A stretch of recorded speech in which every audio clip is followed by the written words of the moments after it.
Hello again, and welcome back to Marketing with Purpose. My name is Monica Pitts, and today I am going to talk about 8 tips to save time and boost marketing productivity. Because I know that it's the beginning of the year and everybody is making these resolutions about how we're going to run our businesses and market them more effectively. Everybody gets super excited about growing, and great marketing is part of growing.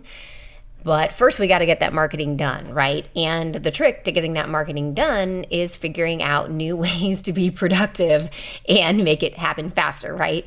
Because really the most common way to suck at your marketing is to just straight up not do your marketing. And I know I hear all the excuses, I hear them. I've actually made them all myself, quite frankly. So one of the easiest ways to start succeeding in your marketing is to actually get it done consistently. Not everything that you do is going to be awesome, but if you consistently do it, it's like you're building the karma to get what you need out of your marketing. But then, you still have those excuses again, right? I'm saying do it consistently, but you're like, I don't have the time. And it seems like all of the excuses revolve around that big, bad 4-letter T word, right? Time. So I want to blow up the T word and put some ideas on the table to get work done faster so we can all go back to working on all the other stuff that we're responsible for. Now, to be fair, though, I do want to say that most of the efficiency boosters that we can put into our marketing do require an upfront commitment to set them up. So that is time invested. But some are just about following a process and sticking to it. So let's go through those 8 tips to save time and boost marketing productivity. Let's get to business. You're on a mission, and you just need more people to know about it. And whether you're brand new to marketing or a seasoned pro, we are all looking for answers to make marketing decisions with purpose. I'm Monica Pitts, a techie, crafty business owner, mom, and aerial dancer who solves communication challenges through technology. This podcast is all about digging in and going digital. I'll share my marketing know-how and business experience from almost 20 years of misadventures. I'll be your backup dancer so you can stop doubting and get moving towards marketing with purpose. Okay, let's get to those 8 tips. So first things first, hopefully you have some type of semblance of a plan, like some type of goals of what you want to get to, an idea of the types of activities that you're going to do, right? And for some people, those plans are really big picture. And so I'm not putting a plan into my 8 tips because I feel like that's kind of a given. Like you need to have some type of plan that you're going to be following and an idea of what you want to do. So my first tip is once you have your plan and you have your ideas, you're going to make a content calendar. This is going to be your roadmap to actually getting your marketing done. And your content calendar doesn't have to be fancy. Its purpose is to tell you what you're doing and when it's due. So you'll make a list of your events and your marketing campaigns and activities leading up to them. You would decide the frequency for your emails and your social posts, your blog posts, videos, podcasts, anything else that you're doing or planning on doing in your marketing plan. And then in your content calendar, you'll list out all those individual items and explain what they are and assign due dates for each item. I use Airtable for this, but you can put them in on a calendar. Like for a long time, I used Google Calendar, or you can have them in a spreadsheet. I mean, heck, you can put them on a whiteboard for all I care. I've used a whiteboard to do this before, but you've got to know what you're doing, what you're going to be writing about or designing about or videoing, and you have to know when it's due. So that way you can get it done in a timely fashion. When you sit down and do your marketing, you need to know what you're working on right now, and it shouldn't just be something that's up in the air. So when it's time to produce all your awesomeness, you won't have to dream up all of your ideas because that's already done and you can just get to business. And then when you have new ideas, you can add them to the calendar or sub them out for existing ones that you might feel are stale or not as important anymore when you revisit them.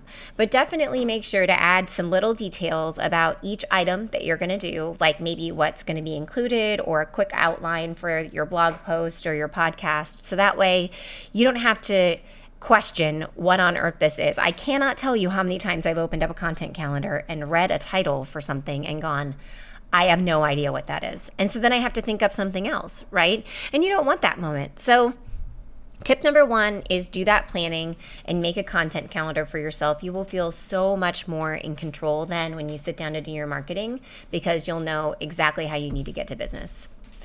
So tip number 2 is recycling. And I've talked about recycling a lot, but it is absolutely a huge productivity booster. If you don't have a lot of time, then the fastest way to get things done is to use the stuff that you already have. I mean, why cook a whole new meal when you can heat up those yummy leftovers, right? One of the things my husband says he likes about me is that I don't shy away from leftovers. I actually love them. Like, I eat them all day, and I even make them into something else, usually tacos, right? Or marketing occasionally. And actually, my husband is like hanging out right behind me right now with his noise canceling headphones in, because we are quarantined for COVID. Yay! Man, it's like the recycling door of COVID quarantines in my office, I swear. So just like I recycle leftovers into tacos, you can recycle all your other marketing awesomeness into your emails and social posts and vice versa. So if, for example, something is important enough to put on your website, then it's probably important enough to send an email about and make a social media post about. Every time that you post a job or add an event or a frequently asked question to your website, you can consider that an email and a social post already written. You do not have to recreate the wheel, okay? And if they're super long, then break them into multiple social posts and drive people back to your website and talk about them over and over again. You can talk about the same thing over and over again in social media. It doesn't have to be different every single time. The words should be different, but you can talk about the same concept on repeat, and I would absolutely do that. Now, also, you can recycle by taking the things that are doing really well and putting them in another medium. So if you have social posts that are doing awesome, then you can put them in an email and see if they do awesome there too. Because like currently the average Facebook post only reaches like 5.2% of your total audience. That's just not very much. It's very sad, actually. So believe me, not everyone is seeing it. And the average email open rates are 18% across all industries. So not everyone is seeing your email either. So boost productivity and boost the effectiveness of your marketing by recycling your content and getting it out across multiple mediums so more people see it. Use it again. Okay, so tip number 3. So, you've made your content calendar and you're definitely going to recycle stuff now because we just talked about that, is to segment your emails at sign up. You've probably heard of segmenting before. It is a very effective way to improve your email marketing results. Talking to someone about what they want to hear about instead of just talking to everyone about the same thing. I was in a Facebook Live the other day and someone asked me if I had a magical email segmenting fairy that I could loan out. And everyone in the audience actually wanted access to this fairy. They said they would trade their unicorns for her. And here's the thing, I kind of do. Like, let's say that somebody fills out a job application and at the end of the application, you add a checkbox. Would you like to be notified about future positions that open up in our company? So they just check the box. And then when people check that box, they can be added to a specific list just for job applicants. And boom, that is a segmentation fairy at work. You segment them when they sign up. So then when you make posts on your website about things that a future job applicant might be interested in, maybe news or an employee highlight or a really cool job, you can send them out to those job applicants, those people who are interested in becoming employees at your company, and you can foster those relationships with information that they are interested in. So you can apply that same concept to events, donations, downloads, or new customer intake forms. Each form could be segmented based on what it is, and you can even segment based on the answers that they submit through the form. And then that form will segment them automatically. So then your list subscribers are segmented at the very beginning, and you can just email them about the stuff that they really care about. Now, unfortunately, my segmentation fairy does not retrofit your list. That's very sad. I know, because I just had to go through and segment my email list all over again because I realized that one of my auto segmenting fields didn't work for the last 6 months. And so I had to go in and resegment, which is a pain in the butt. But hey, you can, and I did this on multiple of mine, you can always export your signups, from last year and then add a new field to them and then upload them in mass and segment them that way. Don't segment people individually. Do it in mass by exporting and importing your users. It'll just update the user profile. It will not take away all the information about it. So setting up this kind of segmenting from the beginning is a huge efficiency booster because it alleviates you having to do it on the back end, and it actually ensures that it gets done. It will also improve your email results, and it will keep people on your list longer too, which is a huge efficiency booster in and of itself because you don't have to find more people for your list. You can actually just continue building relationships with the people that you have because you know that they are like way more likely to buy, donate, or apply for that job if they have been communicating with you for a longer period of time and you have a better relationship with them. So that is my tip number 3, is to segment your emails at sign up. Okay, and now in that same vein about emails, number 4 is to automate your emails.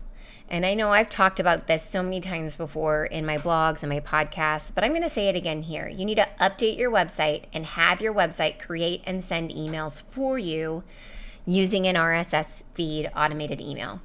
Now, most systems can do this. We use MailChimp for it most of the time because you can actually do it with the free account. But I know that MailerLite and Sendinblue also do it, as well as many other systems. Now, let me repeat though. The email should send automatically. You should not have to log into the email system and click a button. None of that. More clicking is bad. You have to remember to click. Automatic is good. So more clicking is bad, friends. Even if it's pulling the information in for you on a click, you still have to remember to go out and click it, right? And we're trying to figure out a way to get stuff done without having to do things. So automatic is great. Basically what happens is whenever you update your website, the email service looks at your site and sees if there's anything new. And if there is, then the email service will format the website information into an email and it sends it out automatically via one of those email marketing programs that I mentioned earlier, like MailChimp, MailerLite, Sendinblue. They all do these things. It saves you so much time.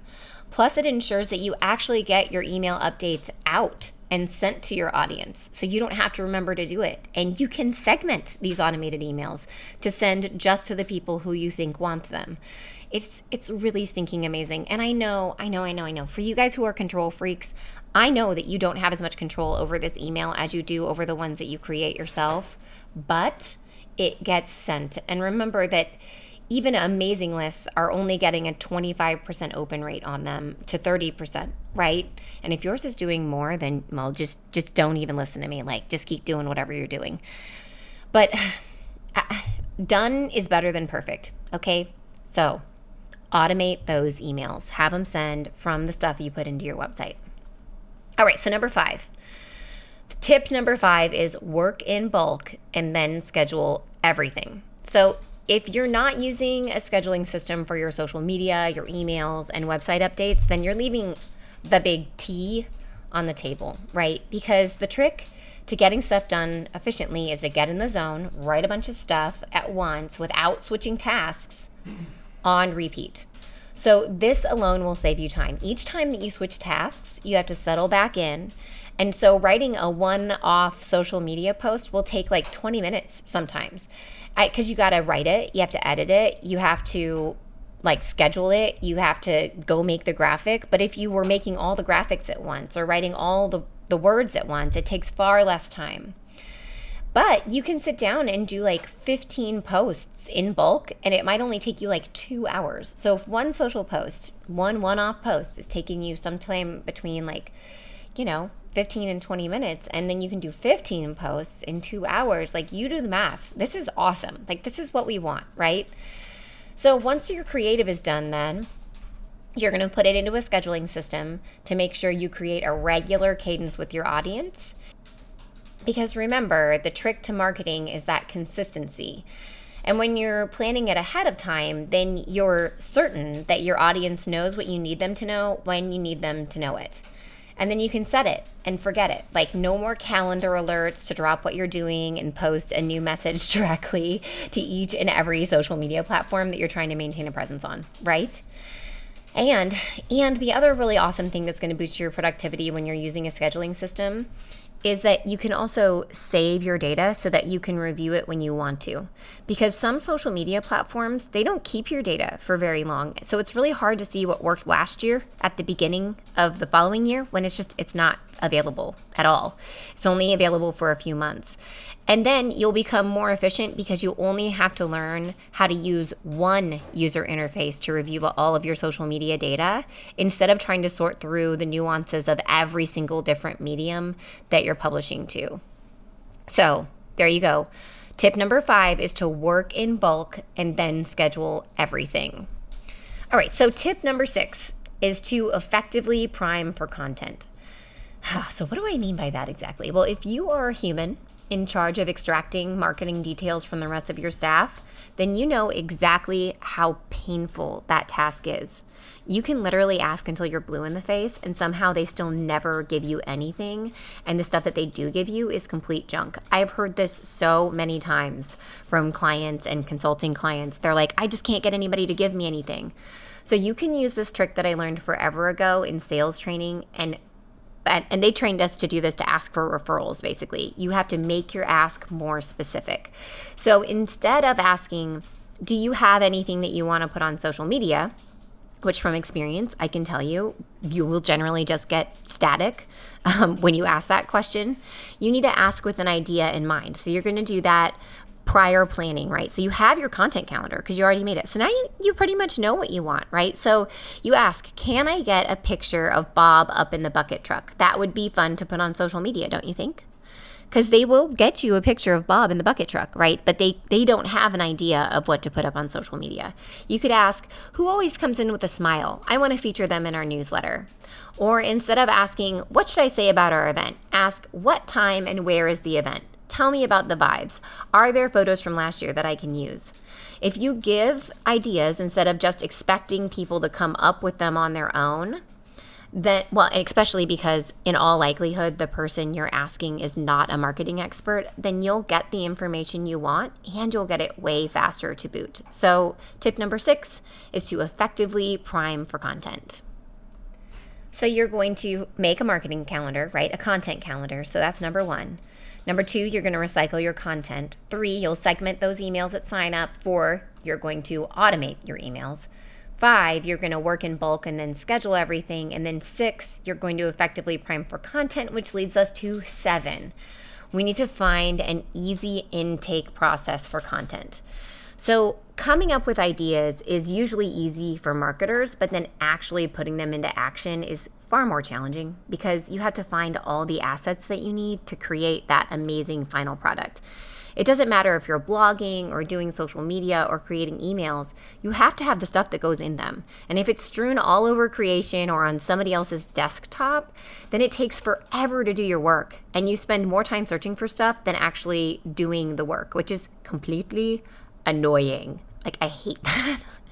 So one of the easiest ways to streamline content intake is a simple Google Drive or Dropbox folder, because you can upload your pictures to the folder from your phone like the second you take them, instead of thinking you need to publish them to social media right away or like putting it on your to-do list for later. So we have a folder just like this that our clients drop things into, that we drop photos into. So then when it's time to actually make the social posts or write that news article, we just set up a time to talk to the client or the person who posted the photos and ask them about the pictures, so that way we can get the story and write it for them. It is so much easier. So you just need to have a process to get the information in an easy way that works for your team. It might not be Google Drive or Dropbox. It could be that they just always text it to you. I don't care how you do it. Just make sure that your process really works and that you've thought through how you're going to intake your content. And then along that same vein, it feels like the process of intaking creative requests is like never linear. Like, people give you suggestions in meetings or via email or even chat. Like, they're all over the place, right? They're just like not in a process. It's not linear. It's just randomly. And I have to keep them all straight and organized someplace. Like, there has to be a centralized location that I keep all this stuff. You can keep ideas in the Notes app on your phone or in a Google Doc or a Google Sheet, because you can access them from anywhere. Really, the trick is you just have to find something that you can access from anywhere and keep your notes there and just know that that's where they're going to be. Really, anything cloud-based will do. Use whatever program that you feel the most comfortable with. I personally use Milanote, and we just had a conversation about whether it should be Milanote or Milanote. We don't really know. I call it Milanote. Whatever. It's great. I have a board for each one of my clients and my own company as well, where I gather ideas and document marketing assets and our creative content. And I can access it anywhere from my phone and computer. So I'm not without my list maker. The hardest thing is when you're taking notes in one thing, you have to transfer it over to another. So make sure that you're taking those requests and ideas in a streamlined way and keeping them in a place that can be accessed from anywhere whenever you get them. Okay, so that's number 7, is finding an easy intake process for your content. That's just, take a look at what you're doing and ask yourself, could it be easier? It could be fun. All right, so that brings us to our final tip, which is number 8. This is one of my favorites. Use your website like a tool instead of like an updatable brochure. Like, people think their websites are just like online brochures, and my friends, they don't have to be like that anymore. It can be used to make your life easier. Not just your marketing life, but your business can run smoother because you're using your website to its fullest potential. So what I'm talking about is there's actually 2 different things that I want you to think about. One is I want you to ask yourself, what are the things that you're doing on your website that take an ungodly amount of time? Right. So there's things that you're probably doing on your website and you're like, ugh, I have to go out and do this. Because odds are pretty good that there is a better way to do them out there. And the first step to improving your website and alleviating those things is to just be aware that something is taking forever and that it seems cumbersome. I don't want to bash on web designers because I am one and I'm an employer of multiple. But some web designers are really, really so smart that they're stupid. Right? They just don't understand that something that takes them mere minutes is extremely time consuming and absolute PIA for you. They just don't know because they're smart and they know different things than you know. They couldn't do your job.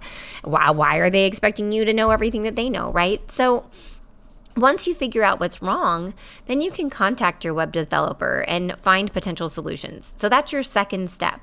You don't have to be responsible to know what the solution should be, but you do need to be able to explain what the problem is and how you would like it to be different. And most of the time it's like, I want it to take less time. So for example, back in the day, I had an auction website where we promoted the auctions on 4 different pages of the site. And I had to update all 4 pages every time that we added an auction, which was a huge time suck and a breeding ground for errors. Absolutely. I was always getting something wrong, like one little piece wrong every time we did it. And now we build sites that update information on 4 pages with the check of a box. And they expire posts automatically. And they add locations to a map or change the color of an image by checking a box. So your website can be a productive member of your team. You just need to identify what's wrong and ask your web designer how you can fix it. All kinds of things that you can do there. And I'm certain that I'll go more into those in another episode too. Okay, so number 2. Ask yourself, are there repetitive tasks that you have to do for your marketing or for your business processes that require data entry or paper scanning, like things that you complain about all the time that could be automated? Because your website isn't just a brochure. It can actually help you run your business. You just have to imagine it first. We have websites that send reminder emails for appointments. They build beautifully formatted PDFs out of email forms, and they let people sign documents. We have websites that sell things, add people to email lists, and customize their pages based on user preferences. So there's all kinds of different things that your website can do for you. But the same steps apply, right? The first step is awareness. Just realizing that you're doing something repetitive that might be able to be simplified through automation. A great example of this is employment applications. So some companies still collect handwritten employment applications and transcribe them into a software. Oh my goodness. That just sounds horrendous to me. I could not even imagine doing that. So just imagine then if your website did that for you instead. So applicants can complete the form online and it's saved as a PDF, and then it's emailed to the website administrator and saved with proper naming conventions in your Google Drive. And if you're asking them for additional things like resumes or pictures of certificates, those can all be saved with proper naming conventions and also saved into Google Drive. Yeah, because I think the other really big PIA of getting all these extra documents from people is that they come in with all these rando names and you can never like associate them in any normal way in your filing structure, right? Like finding them back is terrible. Friends, this stuff can happen. You just have to imagine it. So once you've imagined it, like the second step is just ask, right? And don't take no for an answer. Unless you just don't want to pay for it, then take no for an answer by all means. But just know that some web developers, they just don't like to go outside their comfort zone. So if your guy tells you no, then ask someone else. You're not cheating. You're just finding a good service provider to help you solve your problems. Because odds are, if you want it, you can probably have it, right? In some way, shape, or form. Maybe not exactly how you wanted it, but you can probably have it and it can lighten your load. It's just a question of, is the money that you're going to pay a developer to do it for you worth it? Does it save you enough time in the long run in your processes or streamline things enough that it's worth it, right? It's a business decision at that point. So don't take no for an answer. You can do it.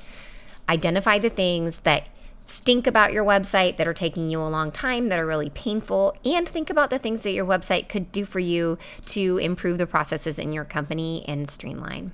Okay, so let's go through those just one more time. Tip number 1 is make a content calendar.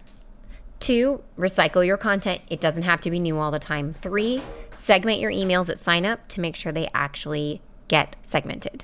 4, automate your emails. Don't build them by hand. 5, work in bulk and then schedule everything so you can stay in the zone and save that time. Number 6 is effectively prime for content. 7, find an easy intake process for that content that really fits your team. And then 8 is use your website like a tool instead of like an updatable brochure, okay? And that, my friend, is my explosion of the T word. So just put a few of these ideas on the table with your team to get work done faster so you can get back to doing all that other stuff that you're responsible for. Maybe not all of these things, right? Maybe just try 1 or 2 right now in first quarter and see, can they improve your efficiencies? Can they boost your marketing production and your marketing results, right? Okay, so with that, my friends, thank you so much for your time. I really appreciate it. If you liked this episode or if you learned a thing or two, please give us a review. By reviewing our podcast, you enable us to meet more people just like you, and our goal is to help people solve their marketing problems. And I can't help them solve problems if I don't know them, and your review will help introduce me to more people just like yourself. So please give us a review. Thank you again so much for your time. And until next time, go forth and market with purpose.